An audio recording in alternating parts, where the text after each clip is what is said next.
We here in Texas adopted the federal regulations back in March of 1994, if I'm not mistaken.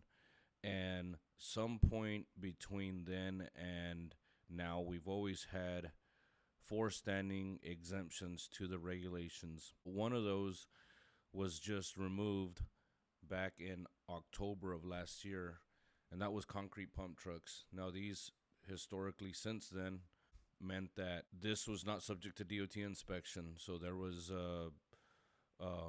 everything that normally would apply to a tractor trailer or a straight truck that was regulated. The concrete pump truck driver didn't have to comply with it, and neither did the carrier. You'll see here in our admin code where you find our intrastate rules. It says here the regulations shall not apply to vehicles detailed in paragraph A through C of this paragraph when operated intrastate, meaning that it was only not regulated here in Texas. If you were going to take it across state lines, then your exemption went out the window because there's no federal exemption for them. But you'll see here the letters A, B, C. Now, that used to say A through D, and then D was concrete pumps. But that rule, as you see, was amended on October 23rd of 2024. So what that entails now is that a concrete pump truck company and the drivers, they have to comply with our intrastate regulations, which again is just the adopted federal rules, meaning that now everything applies like a normal regulated carrier and driver is, right?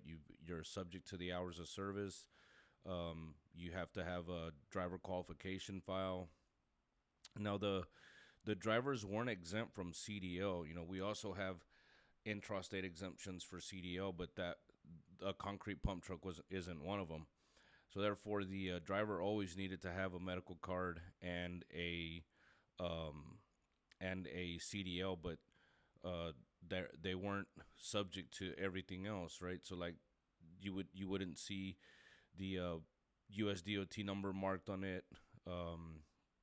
It wasn't subject to DOT inspection, so you would never pull it over.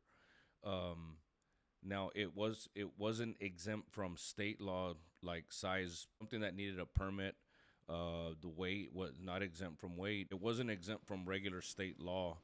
It was exempt from federal law, which is the whole DOT inspection. Now that exemption is gone for them, if you drive or you work for a concrete pump truck company, you've got a lot of work ahead of you, because now you have to comply with everything just like a normal carrier does, and you need help learning that stuff. Well, then I suggest come sit through my class where I teach you all this stuff. I don't know why this was done, but one of the reasons I'm guessing is because of an accident that happened last year that involved a concrete pump truck and driver.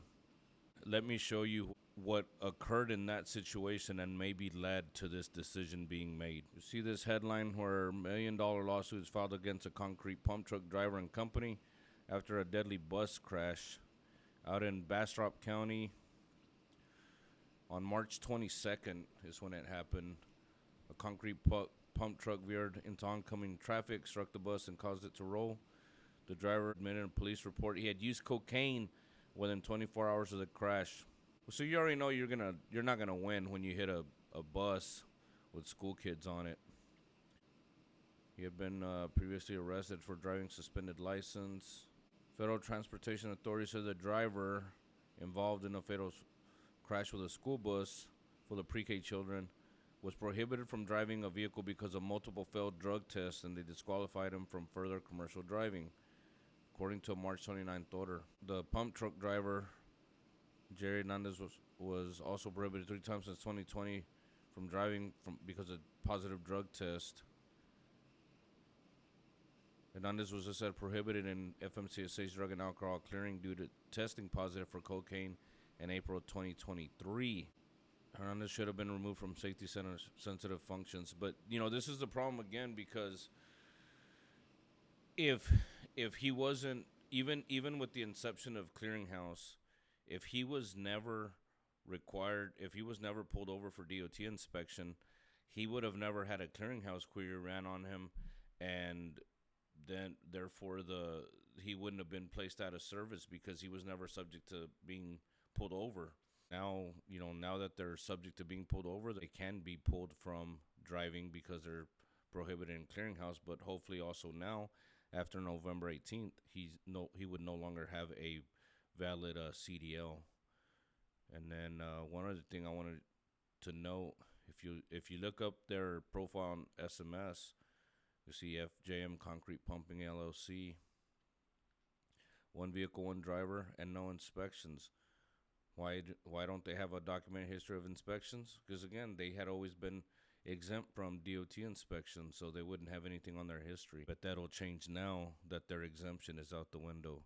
So if you have any friends or family that work for or operate concrete pump trucks, then they're subject to inspection and regulation like everybody else. Thanks for watching.